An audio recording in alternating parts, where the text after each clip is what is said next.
When the e-levy came in, the government decided that road tolls were going to be scrapped.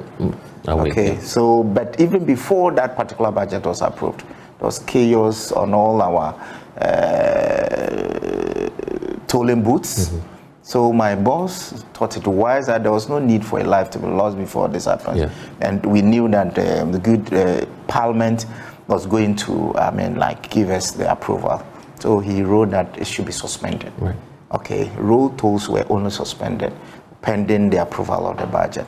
Yes, we used to get around 78 million per year, and that's a lot of money and can do something. But then in the e-levy was a component of a chunk of money. If we had approved e-levy at that decent, and if the e-levy had worked the way it was conceived, I'm sure that we will not be talking about this today. But unfortunately, the e-levy failed us. It didn't work out the way we planned it. And that is why we are not talking about it. I know that over time, decision makers, the cabinet, the president, his cabinet will come out again. If you are to introduce road tolls, why not? If you feel that we should, but let me also say that road tolls in Ghana was the least in the separation. You paid in terms of how much we paid. We paid 50 pesos. Meanwhile, they said, you pay 50 pesos, but you want to have quality roads like we see in the advanced countries. It's very difficult.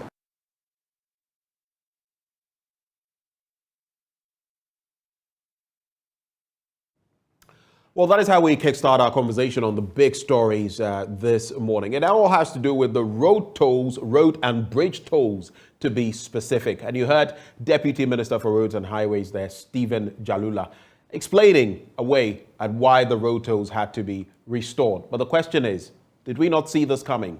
Well, the writing's not on the wall. And now that we've hit that brick wall, where do we go from here? With the increments that have been proposed, in some cases over 100%, some 400%, what is that going to mean? From motorbikes to saloon cars to mammy wagons and buses to trucks, heavy-duty trucks, there have been increments, twofold increments. Well, joining us for a conversation on that, we'll start with Engineer Mahama, a roads and building consultant. Engineer Mahama, a very good morning to you. Thank you for joining the conversation. Good morning, my big boys. How are you? I'm very well. It's good to have you after so long. I'll start off the conversation by asking, did you see this coming? Was it clear that at some point we were going to come to this point? Well, good morning to your viewers. Your question, I think you have the answers on your archive. That I think a day after the toll was scrapped off, I think I was the first who have put the people. And in fact, you can find it on, I think, most of the portals. Engineer Mahama, I can hear you, but it's not so clear. Could you reposition yourself or speak a bit more loudly? So I'm saying, can you hear me now? Is it better? Yes.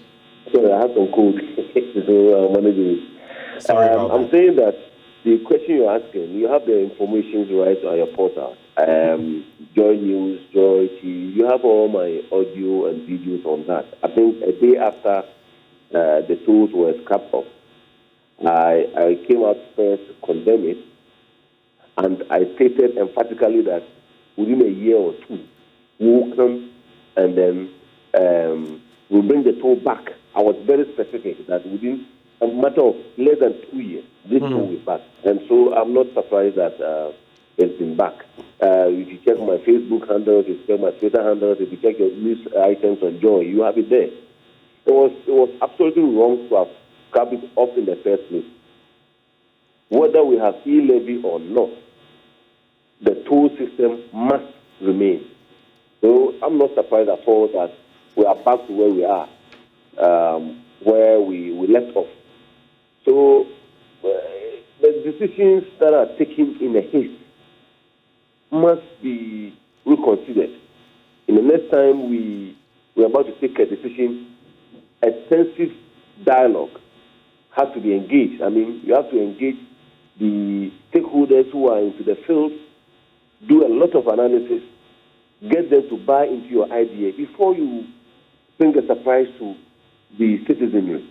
This is out of. I mean, it's not non-negotiable. Bringing the toll back.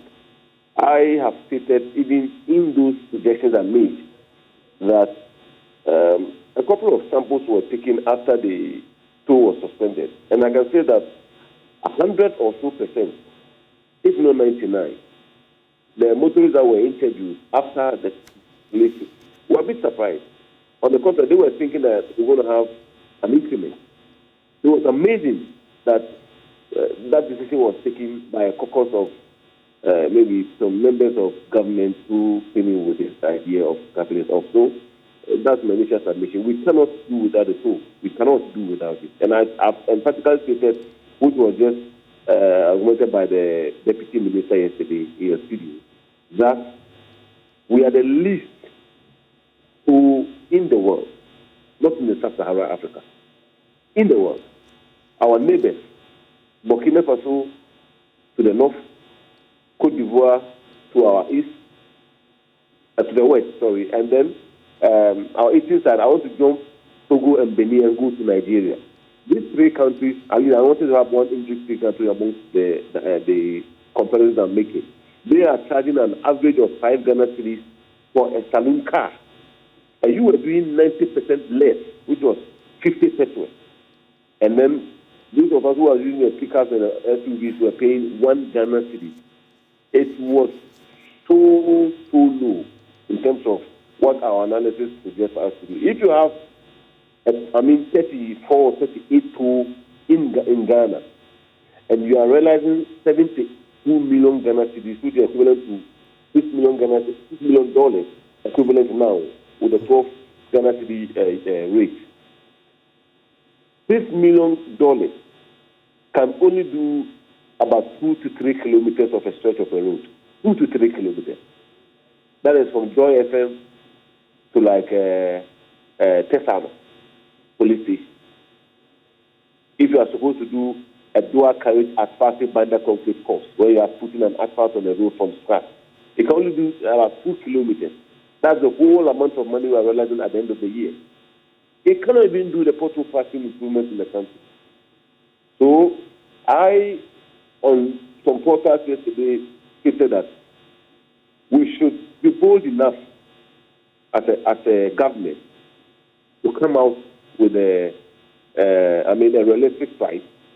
We should be bold enough to accept that we must have erred along the line. The stakeholders, the engineers, the issue of engineering, other professionals may have to come into the picture and analyze this like I'm doing this morning with you, so that the Ghanaians will move along with government when a certain percentage is proposed.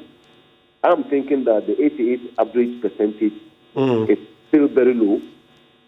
I know I will have challenges with, some viewers who may not want to be analytical with the discussion we're having this morning.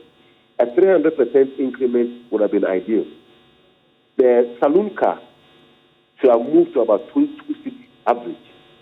So you can do a computation about the percentage, the percentage. And the SUV should have been around 4 to 5. You are paying 25 cities less when you get to Cote d'Ivoire with the high axle, heavy loading axle trucks, which are loading from our ports, damaging our roads, exerting extensive load on our roads throughout the corridors of the central corridor from Accra through Kumasi to beyond to Tamale and Bupe and beyond to Burkina Faso. Ironically, when they enter Burkina Faso, they are paying about more than 10 times what they are paying here per toll at one station. So if you continue like this, you will not be able to get money to improve on the quality of your roads. So realistically, I was told yesterday when I was on one of the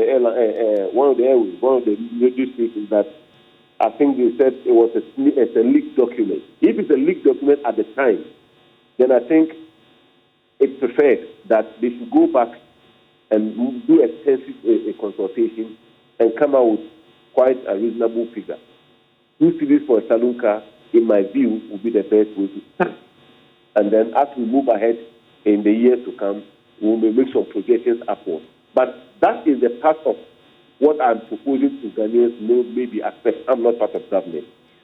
The government side is that we need to be transparent enough where we hear the Ministry of Roads and Highways, led by the minister, complaining that the people who are supposed to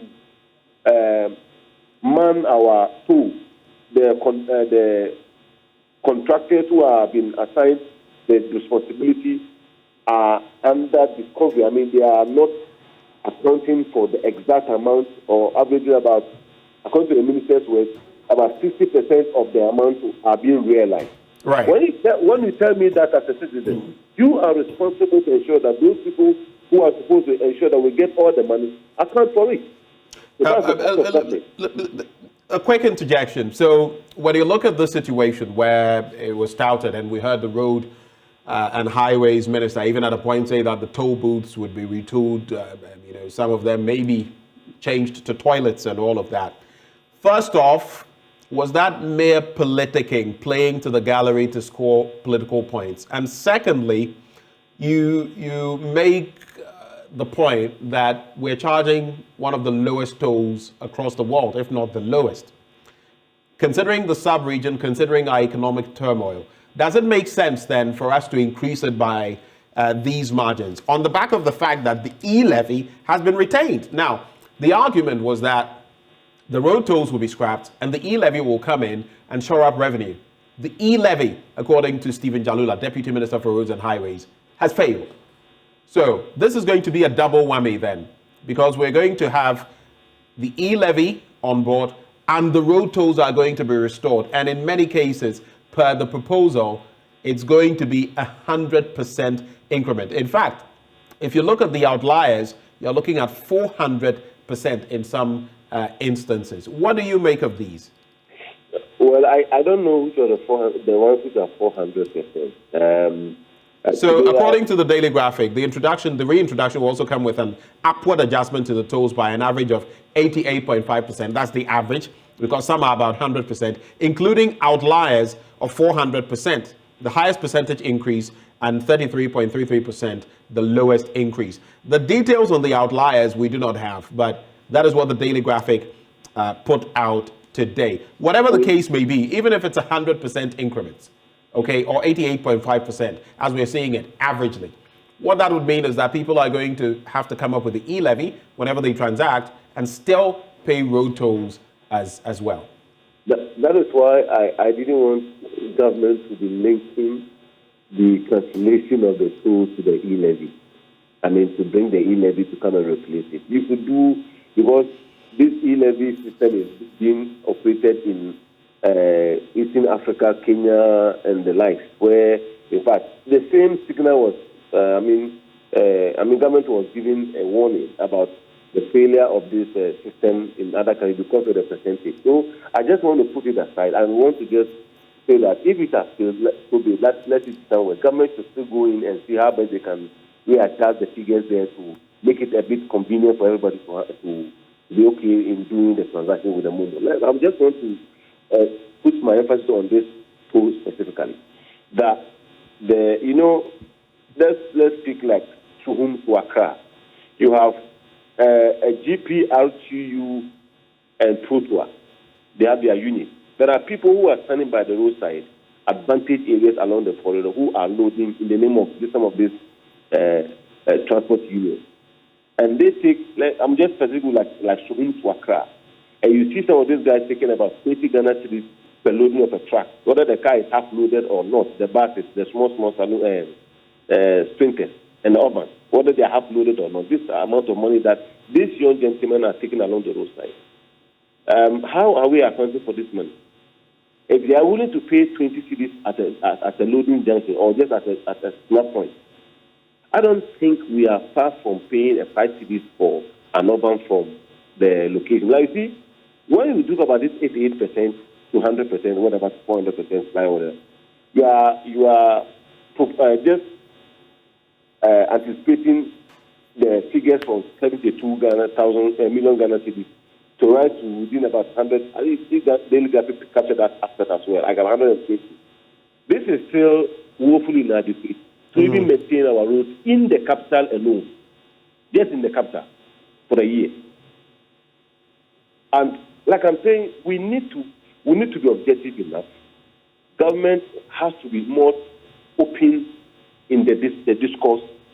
And you see, some of us who are not with government are helping to shape the discussion on our own. I mean, all the risk and things that comes with it, you get it. But we are objective in whatever we sustain this objectivity over the years. That's why we have the capability of speaking on issues like this. Right. I am saying, the minister before last year, when he made the cancellation, gave some instances. Number one, he said there was congestion at the place, there was too much traffic, or whatever it is, so people queued in before paying 30 minutes before they move out of the place. You cannot be having a kiosk, a wooden kiosk like Ayimensa. You cannot be having a wooden kiosk like the one at the Bodia Road or the Dodua Road as a toll booth. You didn't make adequate provision for a properly designed tool where you can have a widened area for approaches and exiting of the toll booth so that the vehicles will not unduly delay their time they are paying.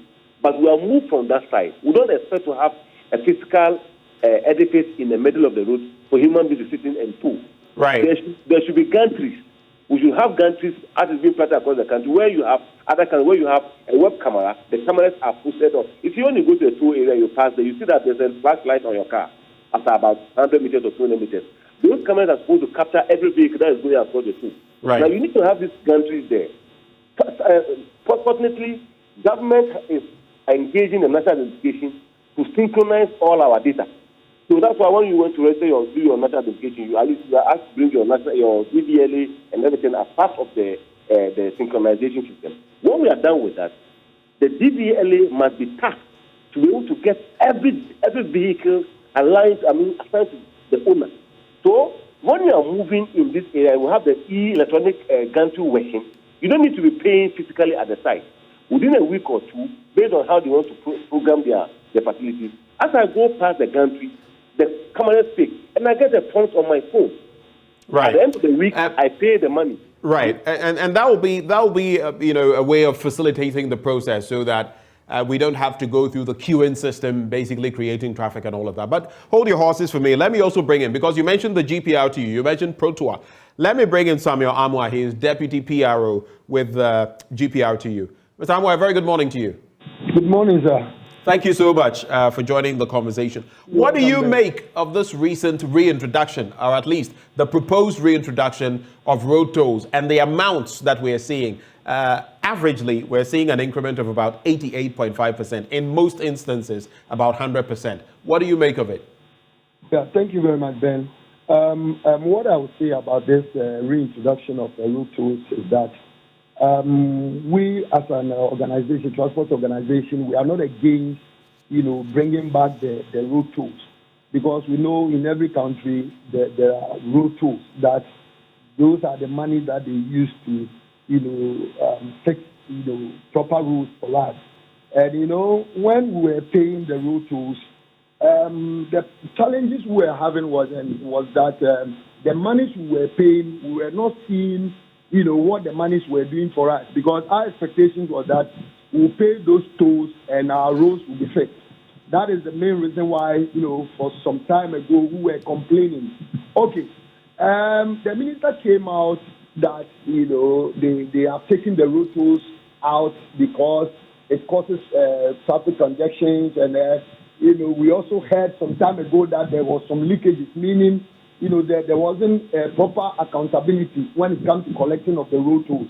Now that they are bringing it, our expectation is that, like as a major stakeholder, there has to be some engagement, and also to explain to us and to convince us that now this new measure that they are bringing in is going to help in terms of the traffic congestion issue, in terms of the leakages that they were talking about. But if today they just wake up and they say they are bringing it without this explanation, or without letting we that we are going to pay the assurance of paying the money and what the money is also coming to do for us. That is our problem. But as to bringing it back and even the cost, formally we heard that it's going to be increased for about 400%, 200% thereabouts. What we saw recently, we saw about 50% to 80% thereabouts. We don't have much challenge, but the challenge we are having is how the system is going to be. Is it going to help bringing down the traffic congestion? Is there going to be still some leakages that we are going to pay money and we will not see the effectiveness of taking the money and what the money is going to do for us? That is our major problem now. So for you don't have a concern with paying twice as much as you were paying before the road tolls were scrapped. But the issue is, if we're going to pay these tolls, then we must see what they are being used for. What exactly would you want to see in respect of roads? Let me correct. I think the amount that they are now bringing is the proposed one. Right. As to the double charge or charging it twice, when they call us to a meeting. So that is the proposal. That is the proposal. And we also come out, or we also, when they engage us, we also tell them what we want, like we want them to do for in terms of the increment. But as the GPRTU, before you go on, as the GPRTU, what do you want them to do? Would you prefer the former rates compared to the current rates? And mind you, Engineer Mahama has made mention of the fact that, and I've not independently confirmed that, but he has made mention of the fact that our tolls globally are one of the lowest. So if you compare to sister countries, even in the West African sub-region, Ivory Coast, Burkina Faso, and the others, they are charging many times as much. I just wanted you to know that before you go on with your submission. I understand that side, but what we are thinking is, if there has to be an increment, at least 50% will do. Because the one CD, we did not see what the money did for us in terms of fixing our roads. So now, if they say they are going to increase it by 100% right now, the assurance of what the money is going to do is our challenge. Now, coming back to the engagement, we are waiting for the ministry, most especially the transport ministry, to engage us, to call us to a meeting, so that we also tell them, or we also put our proposals to them, what we think they do for us. And also, one thing that we are looking for them to explain to us is how the system is going to be in terms of the traffic congestion. That is our major concern now. So you feel that with the road tolls, traffic congestion will be back, and that will hamper your work? Yes, we think that, because we are thinking that, because if we are still going to use this whole system, then now we have many cars in town now. So if we are going to still use the old system, then it means that we are still going to face this traffic congestion. Now, you make mention of the fact, just to clarify, you are thinking that the increments across the board should not be more than 50%. That's what you're saying? Yes, okay. That is what we are proposing. That at least it shouldn't be more than 50%. If 50%, yes, we can manage with that. Then we also look forward for them to use that money, to do what we are expecting them to use the money to do. And by way of the roads, you're expecting that you see something when you engage them, for example. What are you going to say? You're expecting that they'll use the money to do what exactly? See to the roads so that maybe we can prevent more accidents, right? Perfectly. Okay. Perfect. But let me find out from you. Do you feel it's unfair? Because we were told that the e-levy was going to, cover up for the road tolls and all of that. We have retained the e-levy, but we are coming back with the road tolls. Do you feel that is unfair? Yes, because when the tolls were taken away, what they told us was that they are bringing e-levy, as you rightly said, that one is going to help, and that one is also going to replace the toll.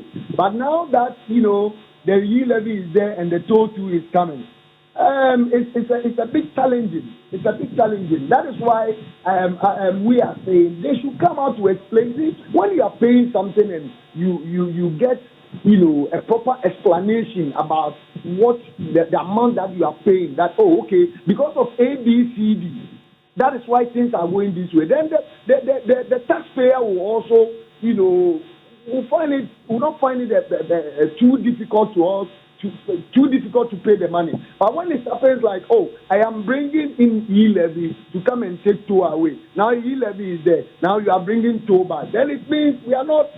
We are lost in the whole show. Is this going to lead to any economic hardship for your members, do you think? If it is implemented, let's say with the figures that we have, an average of 88.5%, some 100%. If that is implemented together with the e-levy, do you feel it will create hardship for your membership? Yes, perfectly. It will create hardship because let's use Kaswa as an example. People that fly Kaswa and Accra, okay, some of them do, go for about 3-4 trips.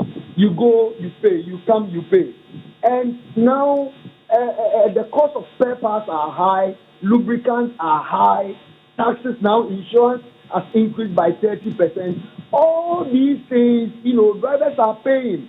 And if e-levy is there and you are going to increase the toll by 100% or thereabouts, it will seriously, or it's going to, bring another economic hardship on our members. That is why we are saying that, yes, we are not against, bringing it back. At least it shouldn't go beyond 50%. How sure are you that you can get an interaction with the sector ministry, whether it is roads and highways or transport? How sure are you that, some meeting can be secured so that you can share these views? We are very sure the transport minister will call us to a meeting. And if we are looking forward and he's not calling, we'll write to him. Because we are... So far there's been no communication to you? Come again? So far, there's been no communication to you in that regard? No, there's no communication at all. And so you are awaiting, some information, and then you will espouse these views, right? That's correct. All right. Maybe finally, before you take leave of us, some of the toll booths are not in the best of shape. If you go on different stretches, you'd see that. In fact, some of them, I think on the Tema stretch, there was a truck that plowed into one of them right before, when you are entering the very first toll booth. What do you suggest as far as that is concerned? Yes, what I'm suggesting is that they had a meeting, they planned before the thought of bringing the tool back. So if they had a meeting and they thought of bringing the tool back, they have to consider all those things, making sure that those places are properly maintained before bringing in all this. Because you can't just ask the people to come back and sit at the same place and be collecting the tools like how it is right now. And even there are some other areas when you go there. And I remember I traveled to Kede. When I get to Kede, I saw the toll booth over there. It was serious. So if they are bringing it, they should make a proper arrangement as to fixing all those areas so that we know that they are serious in what they are coming to do. Well, thank you very much, Mr. Amwa, for joining the conversation. Samuel Amwa is a deputy PRO with the GPRTU, and he has stated categorically that any increment shouldn't exceed 50%, that they are looking for the transport minister or the roads minister to invite them into a meeting, more of the transport minister, to invite them into a meeting where they can espouse these views. Two things: they don't want the tolls to exceed 50% based on the addition of the e-levy and the economic situation. And secondly, they want a roadmap. How will this money be used this time around? Well, let's also bring in Sairam Kawa. He's a senior lecturer at the University of Cape Coast School of Business. Sairam, a very good morning to you. Good morning, my brother. Thank you so much for joining us for this conversation. We've had quite some discourse on the reintroduction of road tolls, from whether these were mere political shenanigans, whether it was apt, how much we've lost, how much more we could be charging. But I know you have particular interest in this issue of road tolls. Did it take you by surprise that we were backtracking, going back to the introduction of road tolls? And what does this new dynamic mean, looking at the increments involved? All right. Thank you very much. For me, it did not take me by surprise because on your station, we talked about the cancellation of road toll, that it does not make economic sense leaving out the road toll, thinking about the range of e-levy coming in so that we'll harvest from the e-levy. E-levy is fraught with a lot of challenges, and we warned government at the time that this e-levy was practiced in Kenya and some other Eastern African countries, that it did not work. And so we should be careful when we are dealing with e-levy. And so I called on government at the time to reintroduce the road toll and reduce the e-levy to about 1% or 0.5%, so that we'll get a lot of people coming in. At the time, we also spoke on some of the toll booths have just been constructed around the Takoradi Highway. Cape Coast own has been done. We have one at Nogopo in Volta region. All these things that investments have gone into it, you took the decision to just say that maybe 78 million a year is no money, and you are taking it away. The reintroduction of these road tolls now is just telling us that government is indecisive when they want to implement policy. Our policy implementation is a problem, and there is a need for us to look at it very carefully, because this is not the only one. We have the TV license issue coming up. We have the luxury vehicle tax coming up. We have the other issue about first aid box in our cars. All these things were not well implemented. So there are good policies we can implement, but the approach to which we go about it is problematic. And that is what government needs to look at. Because they've now created a situation where bringing it back, increasing the rate, and look at the issues that GPRTU are now bringing up. How are they going to resolve these issues? That becomes a problem. So where do we, looking at the latest dynamics, we have the e-levy on board, we are having the reintroduction of road tolls. I spoke to the GPRTU representative, one of their deputy PROs, and asked him whether he felt that was unfair, and he said yes. But on the other end, having both the e-levy and the reintroduction of road tolls. But at the same time, we've heard from Engineer Mahama, who also says, look, we have one of the lowest rates when it comes to road tolls across the world, and it doesn't even make sense that we cannot do without these road tolls. For you, where do you stick it, especially as we have this economic downturn to deal with? People are grappling with the harsh economic situation, and now we have to grapple with both. Where do you situate this conversation? Yeah, thank you very much. For me, we should start from where we left. We should start from the normal rates that we have. Let people get used to the situation again. Right. And then we can now go ahead and do an increment in it.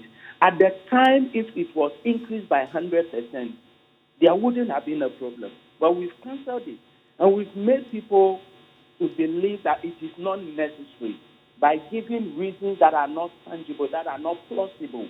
And so, for me, let us introduce it, but let's start from where we left. And when people are used to the situation, we can now come back to increase it and make the revenue we need from it.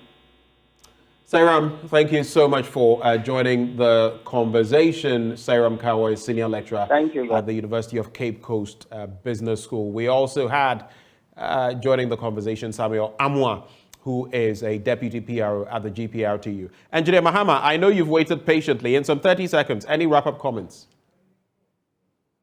All right, Engineer Mahama is not with us.